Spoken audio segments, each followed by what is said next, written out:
In this video, we are going to do an example related to normal distribution. Now, this example was asked in GTU Winter 2019 exam in question 2. So, it was example number C. Now, let us read the question. In an examination, minimum 40 marks for passing and 75 marks for distinction are required. In this examination, 45 students passed the exam and 9% obtained the distinction. Now it is asked to find average marks. That is, we have to find mean, mu, and standard deviation, that is sigma, of this distribution of marks. And we are given some values that we are going to use in this example. Now, in this question, we have to find mean marks and standard deviation, and we are going to assume that the distribution of marks is normally distributed. So we are assuming normal distribution.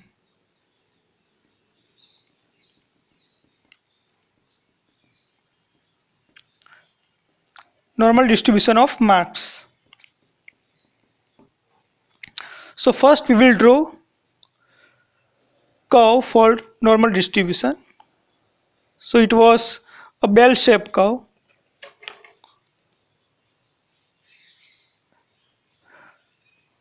It looks something like that. It is symmetric about this vertical line. This horizontal line represents marks of students, and this line is, this point is mu, that is mean marks of students.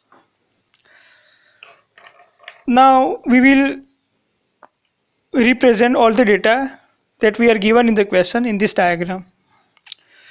So for value of mu at this point, z value is equal to 0.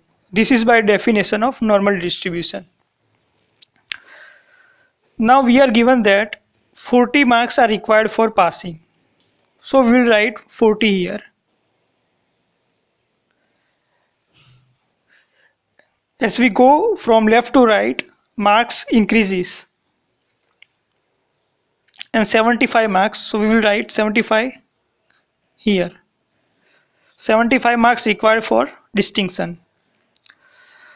Now we are given that 9% obtain distinction. So 9% student obtain distinction.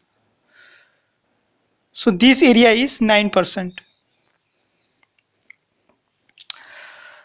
Now we already know that in normal distribution, this half area, that is area at right side of this vertical line, is 50% and left side is 50%. So this total area is 50%. From this it is 50%. Now we are given that 45% student pass the exam and 40 marks are required for the passing. So area from this to the end of the curve will be 45. So 45% student pass the exam. So this total area is 45. Now area between 40 and 75, so that is this area, will be 45 minus 9. 45 minus 9. So that will be 36. So that is 36%. Again I am explaining. Area from here to the end of this curve is 45%, and from this to the end of the curve is 90%. So we will subtract whole area 45 minus 9. So we will get this area from 40 to 75 is 36. Now we know that this total area at right side is 50%, and from here to the end of the curve is 45. So 50 minus 45 is 5%. So this area is 5%. This is 5%. So this whole area from here to here is 5%, here to here is 36%, and from here to the end of the curve is 9%. Now we will assign Z value to these two values. So for 40, let us assume Z is Z1, and for 75, appropriate Z value is Z2.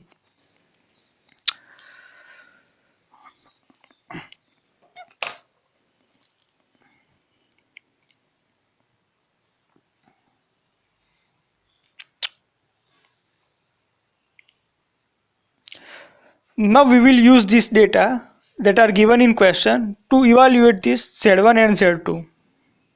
So what we are given is, so in first equation we are given that P of Z is equal to 0.125 is equal to 0.05. Now this is 5%. So 5%, this 5% means that probability of marks between this mean value mu, that is Z is equal to 0 to Z is equal to Z1, is 5%. So probability that marks falls between 0 to Z1, 0 greater than Z greater than Z1. So this means that Z falls between 0 to Z1 is 5%. So it will be 0.05 because 5% is 0.05. Now from this equation we can say that this Z1 must be 0.125 because these two values are same, and for Z is equal to 0.125, this Z1 value will be, if you compare, this Z1 value will be 0.125. So we have got value of Z1. Now similarly we will calculate value of Z2. Now probability that Z falls between 0 to Z2, 0 greater than Z greater than Z2, is equal to 5% plus 36%. So it will be 41%, and 41% is 0.41. If you write percentage in value, you have to divide by 100, so it will be 0.41%. Now we are already given that if probability is 0.41%, then Z value must be 1.34. So we can write Z2 is equal to 1.34. Hence we have got value of Z1 and Z2. So we will write Z1 is equal to 0.125 and Z2 is equal to 1.34. Now using this value of Z1 and Z2, we will calculate mu and sigma in the next video.